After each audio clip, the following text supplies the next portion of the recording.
जनो नमस्कार। मैं ज्ञानी अपने YouTube चैनल ज्योतिष प्रकाश पुंज में आपका हार्दिक स्वागत करता हूं। दोस्तों, आज मैं आपको एक नई जानकारी से अवगत कराना चाह रहा हूं। मेरा उद्देश्य किसी भावनाओं को ठेस पहुंचाना नहीं है। पशु पक्षियों की इज्जत हम सभी करते हैं और हम भी चाहते हैं कि वो हमारे वातावरण में रहें, हमारे साथ रहें, क्योंकि वो भी हमारी सृष्टि का एक अभिन्न अंग है और हम लोग सभी लोग उनके लिए कुछ ना कुछ अपनी तरफ से करते रहते हैं। परंतु दोस्तों, कुछ पक्षी ऐसे होते हैं जिनका घर में आना अशुभ होता है। ये विषय उठाना, आप लोगों को बताना बहुत अति आवश्यक था, क्योंकि कई लोग मेरे पास ऐसा जन्मांक लेकर आते हैं या कई जो लोग मुझसे परिचित हैं वो पूछते हैं कि उनके घर में समस्याएं ख़त्म नहीं हो रही, सारी पूजा पाठ सब कुछ करा के देख लिया, फिर जब मैं उनके घर की विज़िट करता हूं या कभी कुछ करता हूं तो पता चलता है कि समस्याएं कहां से आ रही हैं। तो अगर आज जिस विषय पर मैं आप लोग के साथ डिस्कस करने वाला हूं, ऐसी चीज़ें आपके घर में भी हैं तो आप लोग भी तुरंत कोई ना कोई कदम अवश्य उठाइएगा। आज मैं उन पक्षियों की बात करूंगा जिनका घर में आना बहुत ही ज़्यादा अशुभ होता है, यहाँ तक कि मृत्यु का कारण और बर्बादी का भी कारण बन जाता है। तो दोस्तों, वीडियो को पूरा देखिएगा। जानकारी अगर आपको यूनिक लगे, अच्छी लगे तो अधिक से अधिक शेयर करिएगा, ये आप लोग की जिम्मेदारी है। वीडियो को लाइक करना मत भूलिएगा। फेसबुक पेज पे देख रहे हैं तो पेज को अवश्य लाइक करिएगा और नीचे कमेंट अवश्य करिएगा। दोस्तों, पहला जो पक्षी है वो चमगादड़, जिसको चमगादड़ आप लोग जानते ही हैं। दोस्तों, चमगादड़ यदि आपके घर में कहीं पे भी दीवार में, क्योंकि उसको दिन में दिखाई नहीं देता है, रात में वो उल्टा लटकता है, अगर आपके घर में चमगादड़ का वास हो गया तो मैं दावे के साथ कह सकता हूँ आपको बर्बाद होने से कोई रोक नहीं सकता। चमगादड़ घर में कलह को उत्पन्न करता है।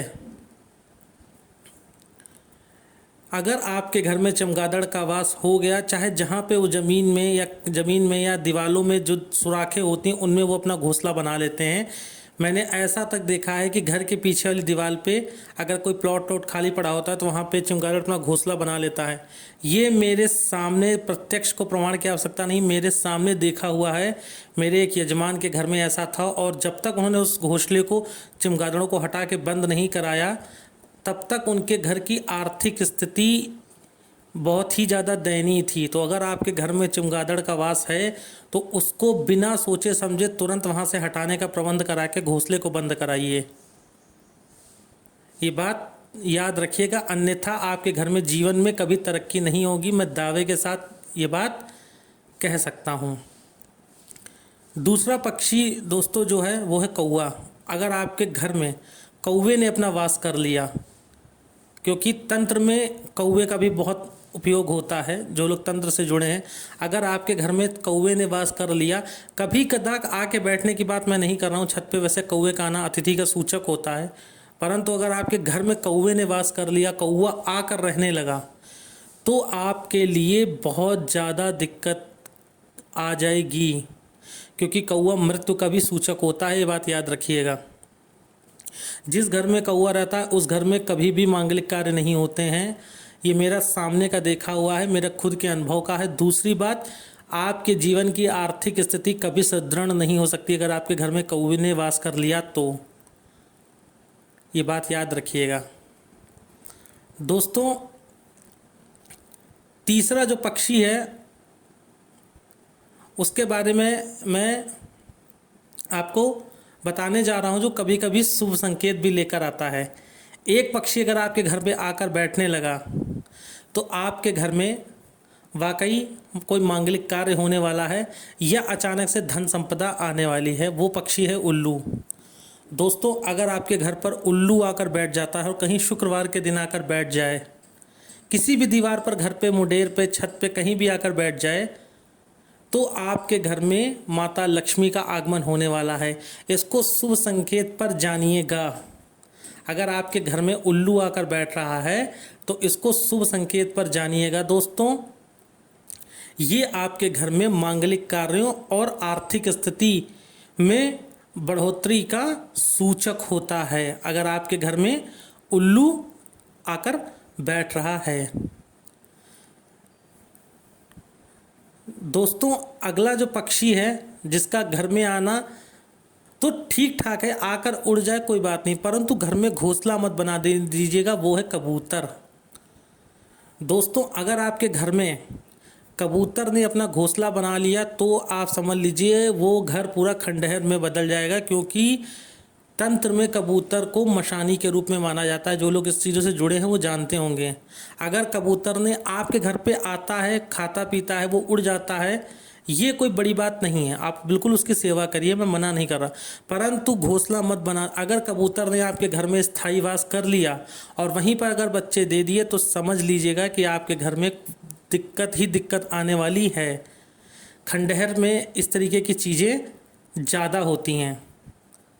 आप देखिएगा, खंडहर में चमगादड़ और कबूतर बहुत पाए जाते हैं, क्योंकि वो नेगेटिविटी का कारक होते हैं। तंत्र का कारक ज़्यादातर इन पक्षियों को बनाया जाता है। मनुष्य बहुत स्वार्थी है, अपने लाभ के लिए इन पक्षियों का उपयोग करता है, इसीलिए मैं आप लोगों को आगाह कर रहा हूँ कि आप लोग मुझसे जुड़े हैं। अगला पक्षी जो शुभ संकेत लेकर आता है दोस्तों, वो है मोर।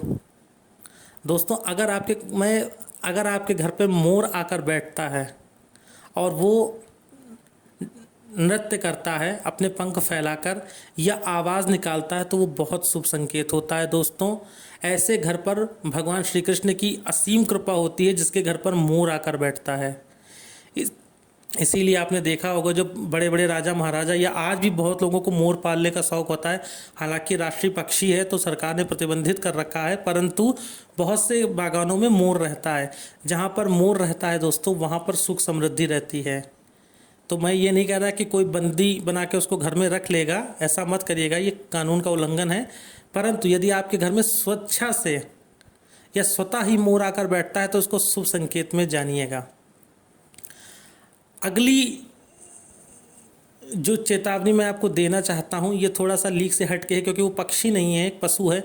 अगर आपके घर में काली बिल्ली, बिल्कुल काली बिल्ली आना प्रारंभ कर दे दोस्तों, तो ये बहुत खतरनाक होता है।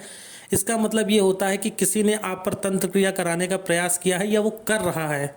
काली बिल्ली तभी भेजी जाती, काली बिल्ली का घर में आना शुभ संकेत नहीं होता। अगर ऐसा आप देखते हैं कि आपके घर में काली बिल्ली ने वास करने की कोशिश कर रही है, लगातार आपने उसको 4-5 दिन 6-7 दिन अपने घर में देख लिया है, तो तुरंत उसे डांट के भगाने का प्रयास करें, उसको खदेड़ के भगाने का प्रयास करें। चोट मत पहुंचाइएगा, उसको भगाने का प्रयास करें, और जहां से उसके आने का रास्ता है वहां पे कुछ उचित प्रबंध करिएगा। तो दोस्तों, आपको ये जानकारी कैसी लगी? उम्मीद करता हूँ बहुत अच्छी लगी होगी। ऐसी जानकारी को आप ज़्यादा से ज़्यादा शेयर करिए ताकि लोगों के मन से भ्रम हटे और लोगों अच्छी अच्छी जानकारियाँ पा सकें। चैनल को सब्सक्राइब करिएगा, वीडियो को लाइक करिएगा, नीचे कमेंट करना मत भूलिएगा। प्रेम यूँ ही बरसाते रहिए। जय भोले, जय श्री राधे।